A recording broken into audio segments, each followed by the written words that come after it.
Hello and welcome back again to another interview in our series where we are talking with experts. So get the voices of experts, not only in dentistry, but in many other fields. And today I really have a pleasure. I was browsing the internet and found or stepped over an interesting account of Jordan Berg or Berg. Berg is in German and Berg is in English, the mountain. The mountain. So I stepped over this mountain called Jordan and found something interesting. He's a professional photographer, headshot portrait photographer based in the US that started reproducing famous or popular portrait images that always are taken with, most of them are black and white, but taken with one or two lights. Or you might think, how the heck was this picture taken? And Jordan is like having his hook now saying, I show you how this image was created using one light. And then you explain all these things. This is really an interesting story that you have to tell us more why you stepped into this thing. To start, maybe Jordan, just give us a short introduction, who you are, why you have become a photographer, and maybe then why did you jump on this trend, or was it something that you had in mind for a longer time that others are also doing on the social media? Yeah, I really appreciate that. I got into photography. I mean, I've always loved the subject, but I really got into it around 2018. And honestly, the first thing I actually started doing was I was doing some fun stuff with friends on filming, making like little short movies. And I thought that was really cool. I really liked that, the aesthetic of cinematography. And I got really into color grading and was learning all about that. And I remember doing a job, like a bigger job, where I was at this food factory where they made supplements and things like that. And I remember going through that whole thing, trying to capture their process, trying to light everything. And at the end of it, I was looking at my footage afterwards and really realizing that I had no idea how to use a camera. I got really enthusiastic and I was like, wow, this is so cool. And the buttons and exposure. And I was looking on YouTube and how do you do this? And I made way more mistakes than I would normally, I made mistakes following YouTube videos. Whereas if I didn't watch the video, I probably would have been fine just with everything on auto. After that, I had to really decide, do I really want to go in the video route or do I want to go in the photo route? And I decided to first do photography because I felt, based on what I knew, it was easier to learn than the video side.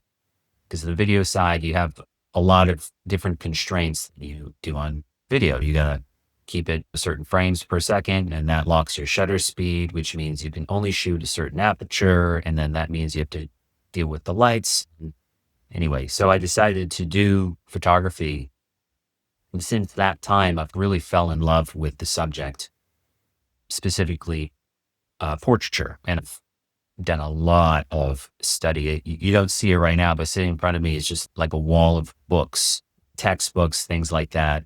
Taken a lot of courses here in the States. I've taken the New York Institute of Photography online program, become certified through America's Professional Photographer accreditation. So I've really leaned into portrait photography more in the past couple of years, because I think as a photographer, when you start out, you experiment, what do you want to do? Do you want to do like landscapes? Do you want to do food? Do you want to do product? Do you want to do fashion? I settled on portraiture, probably more on the editorial or fashion style than like the family or anything else. And so I was doing that, and I do other work too, a lot, just because I feel like if I just focus on one thing, I would burn out. So basically you have a small studio where you invite people or you go and shoot on site. Good question. I can do both. So what in all of the videos, it is my home studio where I would totally invite people over, but I also decided to learn how to be more compact and be able to go on location or somebody else's home that requires a certain knowledge of, where to place the lights. So I'm not afraid to shoot in any type of location. So I did at one point have a little studio, like more of a professional studio apartment that was just like for clients, but I think it's expensive if you don't have high volume.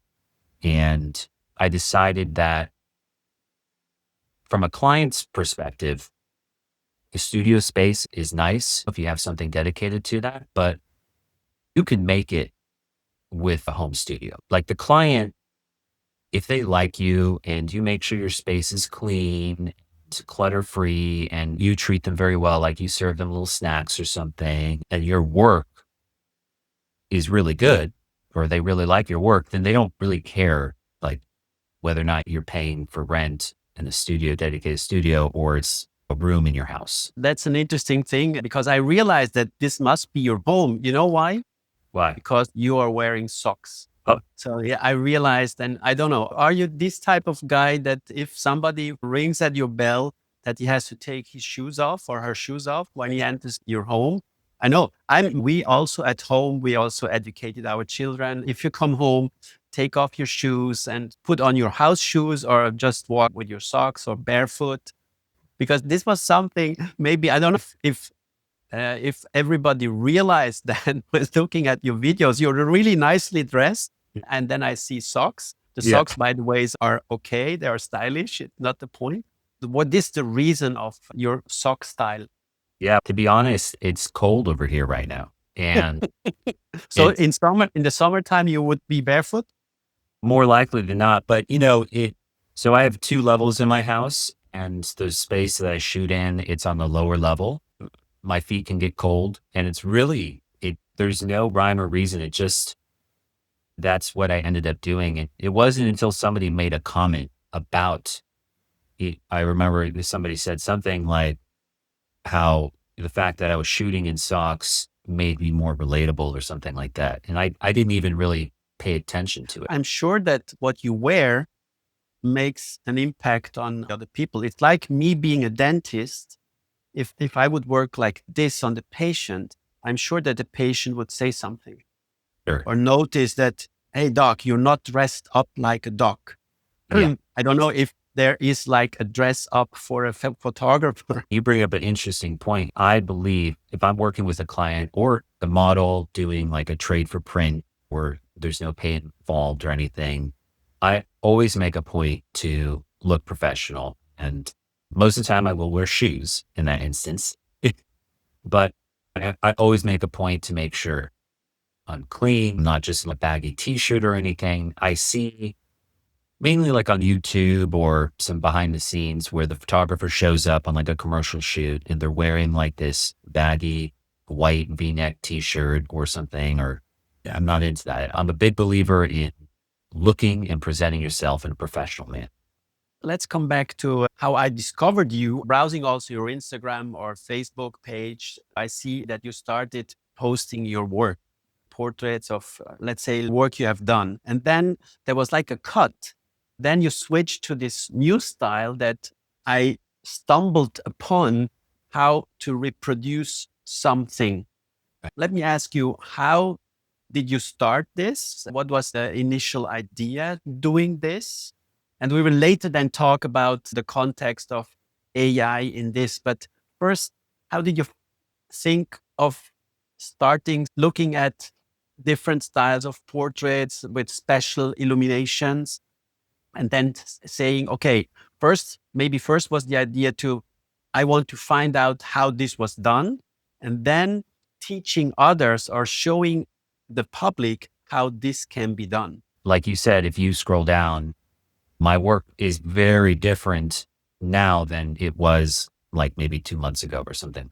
And on my website, I primarily really push selling, I like to call them commission pieces. And I had become really good with Photoshop and digital painting. I have a passion for creating really pretty, almost like oil painted works. And I really also got excited and learned how to create more of like whimsical or fantasy type portraits.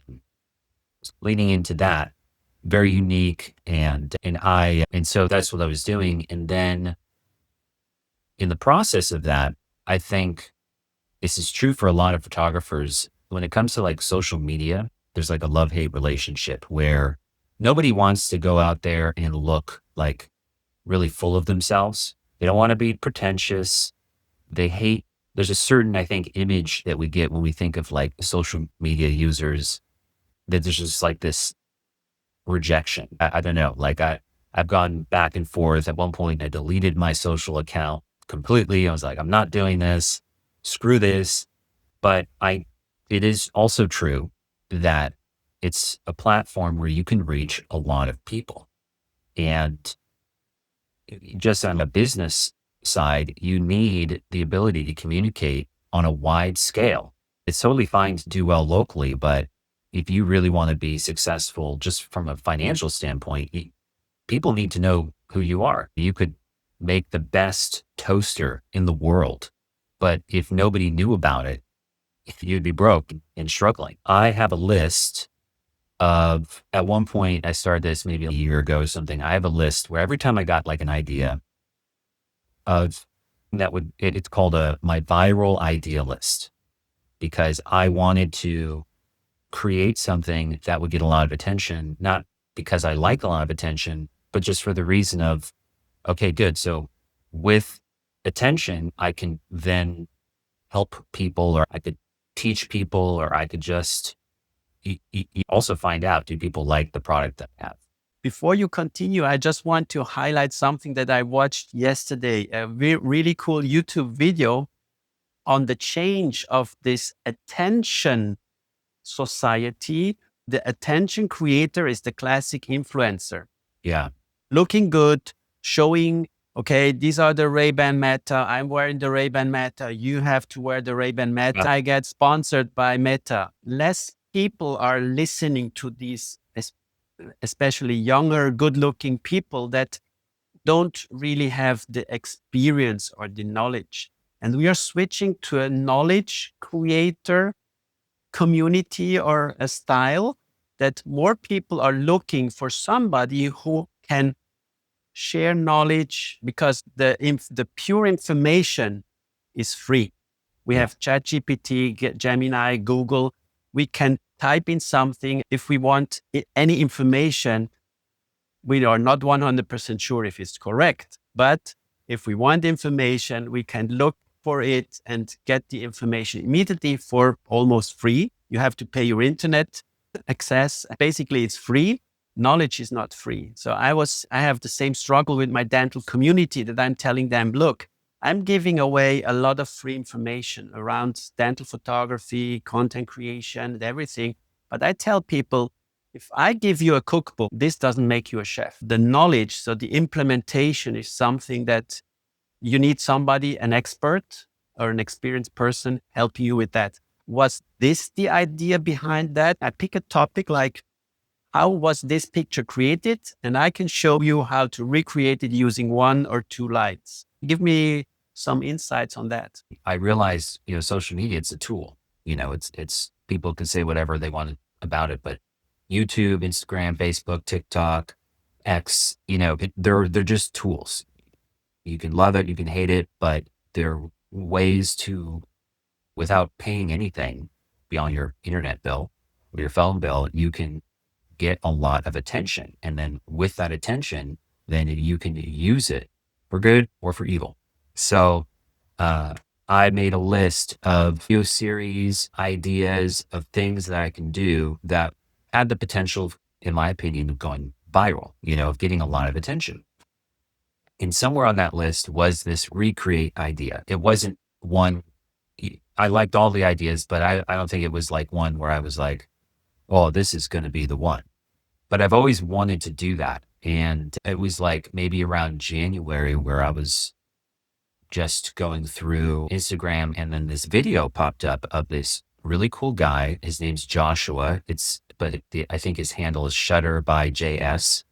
And he was doing this recreate, and his whole thing is, let's create this fast. And his is much shorter than mine, so it'll show him light here. camera here, background here, model here, click here, the cool thing. And he created this photo and I immediately liked it. And I was like, yeah, I'll follow this guy. I don't do that a lot. Like I'm not like, oh, I have to follow all these people or whatever. And so I thought what he was doing was cool. I appreciated what he was doing. But his video was something that reminded me like, oh yeah, I had the idea to kind of do something similar. And it was a day we were snowed in. I couldn't go outside. I was like, let me just do a few videos like this. And so I did two videos. And if you see on my reel, on my feed, there's a video that's in full color and it has all this fog or smoky one. And then there's another one, which is the one of Kara that I did, the Rembrandt light. And I thought the one with the color and the smoke, oh, I knew that was going to do super well. I was like, this is super cool. It's going to capture attention. They're going to be like, what's he doing? And that one didn't do that well at all. This is from my experience, from so many other creators or people that are on social media who think, wow, this was the brilliant idea. I did perfect script. I recorded, I edited everything, and I love it. But if you love it, this doesn't mean that everybody loves it. It's interesting. And sometimes you go out there and do something quickly, just a pam, pam, pam, and throw it on your social and maybe even realize that there are some mistakes and people love it. So it's sometimes not really predictable. It was a great lesson because the second one I thought was kind of boring. I wasn't really on my best game. I wasn't, in my opinion, like talking. I wasn't doing anything fancy. I wasn't even trying to, I didn't even recognize the model in the photo. I realized it was the supermodel Kara. It was literally, I was on Pinterest. I was like, that looks cool, looks easy. I can do that with one light. Let me try that out. And so another thing that I was doing a lot was I was using Instagram's trial reels. You know what those are? Yeah. Yeah. So I was doing that just because I like that concept of testing the waters before I put it on my page. And so that video I did of Kara, it just like normally my views, like I think the highest number of views that I had was like 1,500 or something. And so I was like, wow, that one, it reached 2,000. And then I was like, that's 6,000, 8,000. And I wasn't even on my main feed. So then I was like, okay, it's doing clearly well. And then literally within 48 hours, it was 50, 60. That I was like, wow, this is really, people seem to really like this. And it was at that point where I was like, okay, I was looking at the comments and things like that. And I decided, let's actually do more of this. Another thing that I have going on, which I started before all this stuff, was every follower gets like a friendly hello and a question, right? Mainly because I think it's really important to have communication with people. Like I don't really want to be kind of like far removed from others. So they get this little message and then I personally will follow up with them. And so and so I was doing that. So I was getting a lot of messages about how much they appreciate the lesson. They would love to see other styles, really validating the process. And so I took all of that data and I decided to make it a thing.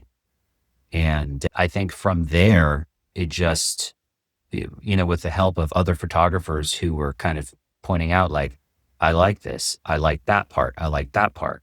Then I would just take that information and I would just kind of include it in the videos to now where it's like a thing. And I wasn't even trying to be a one light or a two light guy. Those are like the two main flashes I have, but I wasn't really trying to do it with just two lights. But now it's like, okay, now I'm kind of like forced to just keep it with two lights. It's Yeah. interesting because now I see that your posts are also reposted on the Godox account, so you're getting more and more attention. That's cool. Yeah, they're really nice people. And I wasn't, again, really trying to attract a particular person's attention. When they reached out to me, I realized like, oh, wow, yeah, I use mainly Godox lights and I recommend them. So they reached out. And so I'm going to be doing a new series soon of outdoor photography. Basically, because this was would be my next Yeah. question. Sooner or later, you run out of ideas, or are you then restarting the series? Or yeah, you answered the question. You will go and do the same concept, but with a different style of photos. But I don't think I'm ever going to stop doing this style. But what probably I'll end up doing is I'll be spacing it out with other styles, right? Mhm. Because it is true, like at a certain point, although you can recreate a lot of styles with one or two lights, uh, it can start to get kind of redundant. After I show how you can do a flagged light so many times, it's like, well, small adjustments can recreate like 10 other kinds of photos. So a lot of people ask me about using natural light. They ask about using speed lights outside. They also ask about using constant lights. That's the direction, and Godox is going to help me out. And that's the direction I'm going to go, where we're going to go outside with speed lights. We're going to do some color images. Gravity Backdrops also reached out and they would love to. He's a super cool guy, by the way. He really wants to help me create like some images with some color and some textured backgrounds. So um, that's sort of going to be interspersed with the same black and white recreates and things like that. Cool. That sounds like a lot of interesting things coming up. Let me ask you something that we talked about in our introduction. What what is the role of AI? We constantly hear AI has destroyed the photography business. AI has destroyed the photo editing business. Video. I want to try creating an AI generated video of just saying, I want a scene of a dentist taking an intraoral image of a patient or shooting a portrait of a patient. AI fails completely. It looks Yeah. so weird. And AI is great in reproducing fashion shows, Hollywood style, everything that we have seen in the advertisements. For me, it's getting boring. It's getting the same over and over again. People want the real stuff back. So real people, not the AI version of Jordan, but the real version of Jordan. I experimented with it of myself, and I realized that people, even though the avatar was really great, and Yeah. sometimes people are asking, is this you or is this your avatar? But at the end, the emotion and a lot of things and small things are not really reproducible. And especially in our field of dentistry, I'm quicker recording the video myself than writing the script, going to the AI software, telling them, tweaking it, changing it, redoing it. At the end, I realized I spent a lot of money for something that could have been done in 5 minutes just by myself. What are your feelings against this AI trend that looks like destroying some parts of the photography business? So, what Yeah. are your thoughts on this? I'm glad you brought that up because I do have an opinion and it's kind of gone back and forth. But when it was really, so you can see earlier on my feed, I'm really into like that fantasy, digital painting and all of that. So when AI within the last year and a half started really coming out with image generation and stuff, it occurred to me, I was like, wow, if I post these, I spend, and sometimes I can spend 20 to 30 hours on a piece. The average user could now go, oh, so he did that. So he must have used AI with that. And I, at one point, was a little bit defeated because I was like, here I spent, so long learning a particular skill. And then from like I could tell like a client Oh yeah, I was in there with a brush and I was masking and I had to manipulate. They wouldn't understand that, right? Just purely through social media, they would go, "Oh, cool, he did that with AI." But then, I ended up kind of changing my mind and really looking at it from a standpoint of as a tool. I believe that AI, and it's not really like true AI. It's not like the Will Smith I robot AI. You know what I mean? It's a fancy algorithm computer. And I think that it's important for anybody who's in any sort of field to learn how to master AI and use it as a tool to further their own ability. If you have the viewpoint, if I had the viewpoint of like, and people have told me this, in the next 5 to 8 years, AI will replace the workforce. They just decide that. And I'm like, what? You go back through history and industry and new inventions have definitely changed the workforce. But to say AI will replace the workforce, I like, no. But it's important to learn how to use it to your advantage. So I use ChatGPT almost on a daily basis. I use it a lot for information analysis, to take large quantities of data and pull certain information. I'll use it for, you know, anything from quick recipes to understanding technical terms on photography gear. I don't really use it for like, how did this photographer get this light set up? Because it can't see with the eyes, right? And so it does make mistakes all the time. And you're right on your point on like, you can spend hours on it. And the other thing about it, specifically programs like ChatGPT, is it's made to keep you on the system. Like, how many times have you had an idea and typed it in and it says, that's the next best idea? And then the answer is, yes, you're right. I say, I why didn't you look, give me this answer right away? yeah. Yeah. And if you look up specifically again for ChatGPT, just because that's what I use, you can find it is programmed to be more on the affirmation side. It's specifically geared so its answers are very much like validating, and it will spit out what you think is an excellent idea, and then you can ask it like, okay, so point out all the faults of that and give me an even better idea. And you can spend hours on, and you can get excited and you can be like, this is the thing and it's so easy and this is all I need to do. And then you realize you spent like 3 hours Yeah. and didn't actually produce anything. But coming back to photography, what are your opinion on the impact of AI? And we're talking then about image generation, image Yeah. manipulation on your profession. So I guess the two things on that is, if you're really good at what you do and you produce a really good product, you shouldn't have any fear. Like, people that are insecure about their ability to produce a good product, those are the guys that are screaming right now about AI is going to take over. So at the end of the day, I don't care who it is.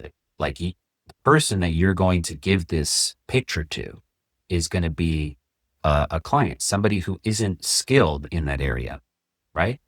They're, they either know what it's like to take a picture or they don't.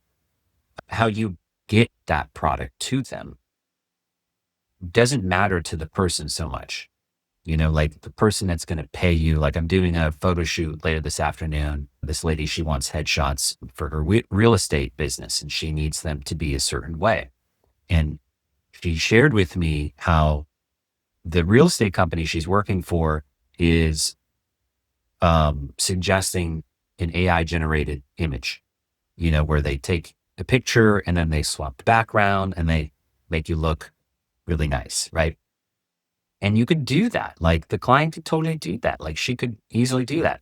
But she also appreciates somebody that does a good job. And I can guarantee the pictures we're going to take this afternoon are going to look way better than the AI generated ones. AI follows certain patterns. And Yeah. I'm playing around, for example, when I do YouTube cover videos and I see it takes pictures of myself from the video Yeah. and to create thumbnails.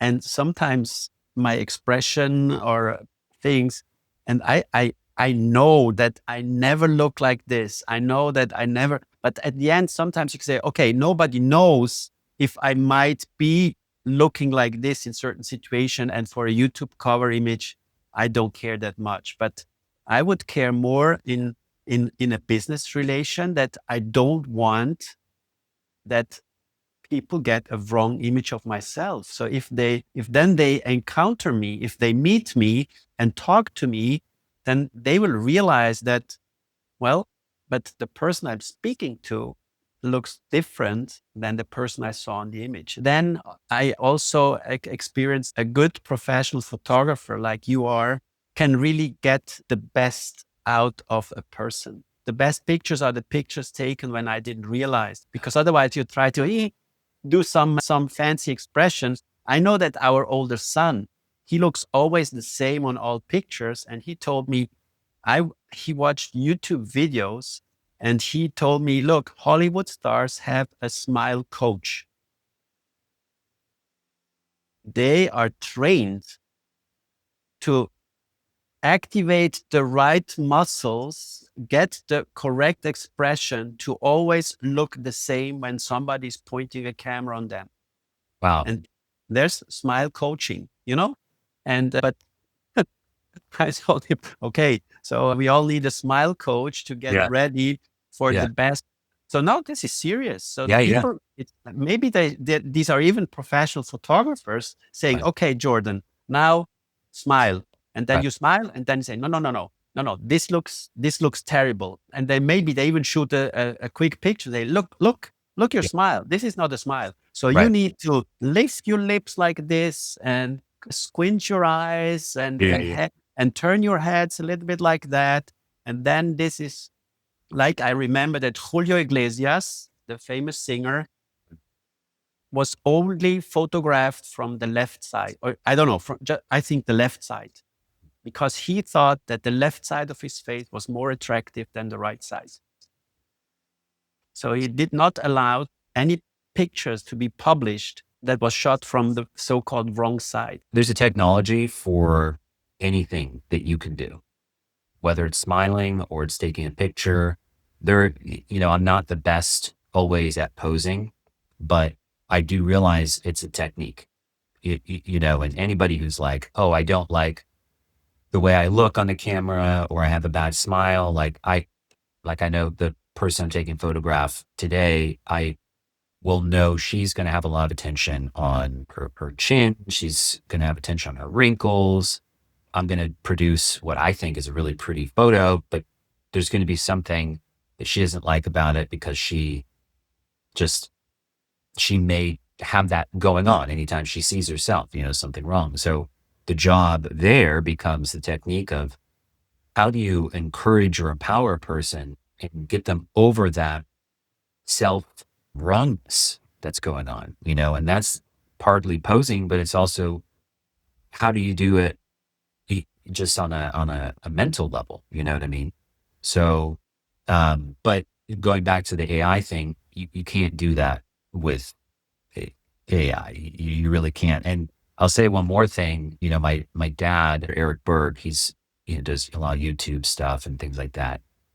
And he's really he's so smart. He's this incredible nutritionist and he knows everything there is to know about the body. And he's been doing it for years, helped millions and millions of people.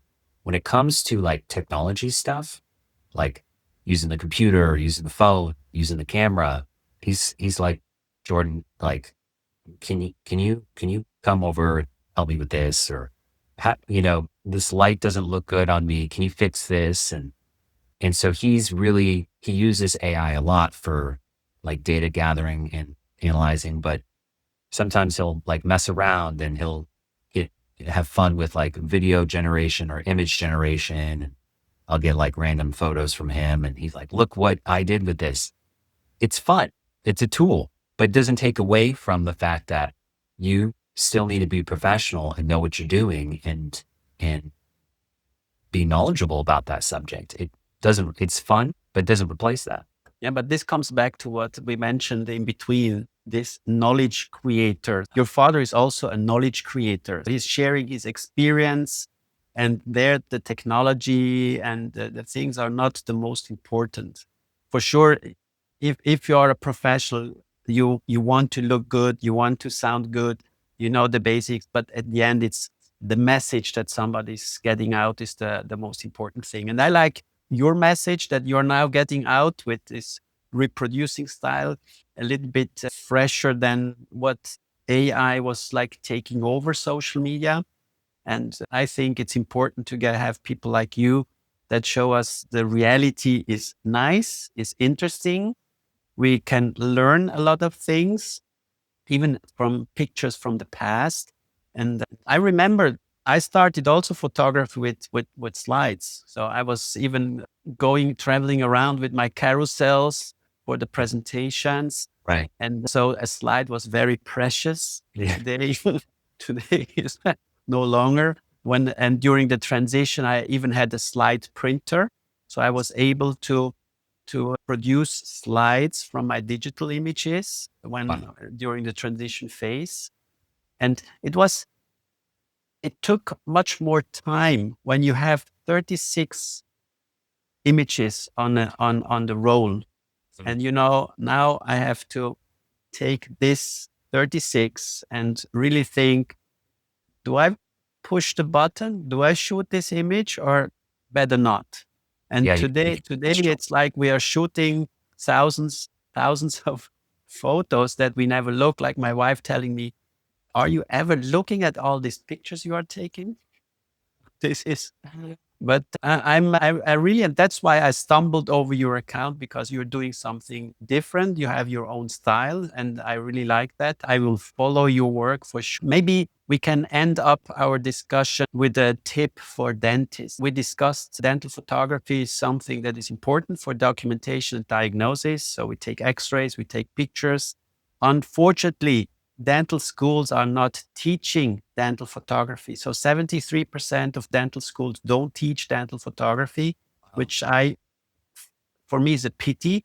And this then leads to a fact that young dentists or even experienced dentists don't see the value of dental photography in their documentation diagnosis work. That's my passion that drives me to get people to say, look, it's really important to shoot more images, to document your cases, to diagnose your cases, to use all the tools you have available to get the best information out and get at the end the best diagnosis and the best treatment for your patient. Right. But in the field of portrait photography, I'm using just one light. I asked one of my patients, who is a well-known fashion photographer in Switzerland, you have to teach me how to take portraits. I will charge you, because we go to my studio. And then we entered the studio and there was really one flash and nothing else. Came up and say, yeah, okay, we will just work with how we can direct the light, how we can manipulate the light. My question was, why only one flash? And he said, what would be your answer if I tell you why we don't need more than one flash? The question is a different one. His answer was, there's only one sunlight. That's why I'm working with one light and using two reflectors. I'll use a lot of things to modify that light. And anytime people ask me a question like that, like what should I buy first or what should I invest in first? I'll tell them, one or maybe two lights. But the thing, if you really want to have good control, invest in grids, flags, reflectors, modifiers, which are all much cheaper than the flash or the camera or the lens. And I use a lot of cheap stuff. Like the black flags I use are from the art store, and I'll cut them up or something. So yeah, but no, I guess my view is a little bit different, I guess, on the use of one light. I like to use one or two lights because it forces me to be more creative. If somebody wants to use 10 lights, then they should use 10 lights. But keep in mind, you should know how to use each and every single one of them. I've made a mistake starting out And I'm like, great. So let me start out by using 3 lights, because you got the hair light, the background light, and then the key light. And then my photograph looks horrible because I don't know how to use one light. I see a lot of dentists, you get a black background. Mm. Then they realize if you have a person with dark hairs in front of a black background, you don't get the separation. Then Right. they start to get a flash from the back to get a rim light to get the contour out, and they end up with a mess. You know what I mean? And I tell them, look, just use a plain white background, one flash, two reflectors. With the distance of the subject, you get a nice gray background. Yeah. And so these are easy things. But I like the idea if somebody asks you, what should you start with? We didn't talk about the camera or anything else, because I think it's more about light in your work. Yeah. And in photography, it's more to know how to manipulate the light. That is, and I appreciate you bringing that up, because that is the point to all of this. And like 95% of people have positive feedback. It's the 5% of, I don't know, sometimes, and I don't know if this is because they feel like they have to protect something or they feel attacked or challenged, where they see me do something and they'll make some comment. And this is not so much on Instagram. This is more like Facebook. I don't know why, but they'll make a very critical comment or something to say how wrong I was because of some incredibly technical detail on their, like, the hand placement was like 2 degrees off, or that doesn't look like that at all because you used a different lens, or the shadow is patchy and the catch light is only one eye. And I'm like, guys, like, what, what are you trying to do? You're just trying to say that I'm wrong. I'm just trying to show people that when you have a light, one light source, all the different things that you can create with one light source. If you walked away from a video of mine with nothing except, oh, I realize I don't need to spend another $10,000 on lighting equipment.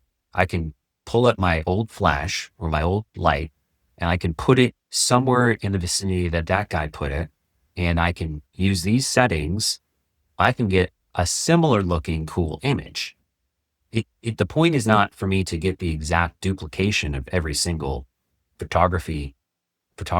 It's just to show that you can get close or you can create something really cool. For me, it was always like, you don't want to make a copy of it. For me, Yeah. from the first thing I saw, for me, it was clear, you don't want to make a copy, because otherwise you can use AI.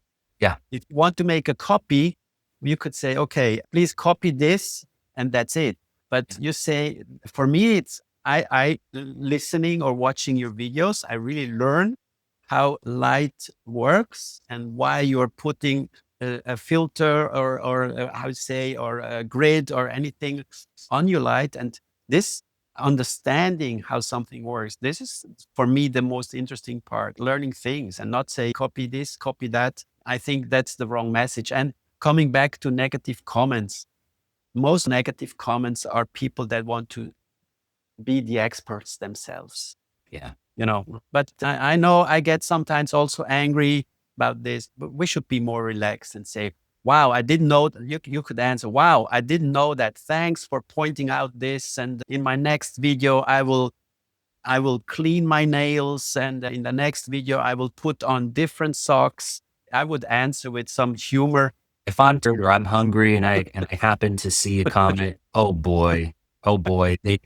Here's the other thing, is that it's so easy for somebody to say something negative because they're so far away. I can guarantee they would never say that if they were within arm's length of me, because they're afraid. But my philosophy in general, like, I can take constructive criticism. Like, I definitely will get little, like, somebody who's just nice and they're saying, I love that. I think that, they did something different with this, or if you had tilted your face down differently, great. I love stuff like that. There are even people that were at the original shoot of those photos. And I love that, because that helps so many other people see exactly how it was done. And so I'll pin that comment to the top. And, that's happened a number of times. But in general, my philosophy is just not to pay any attention because the overwhelming majority of people appreciate it.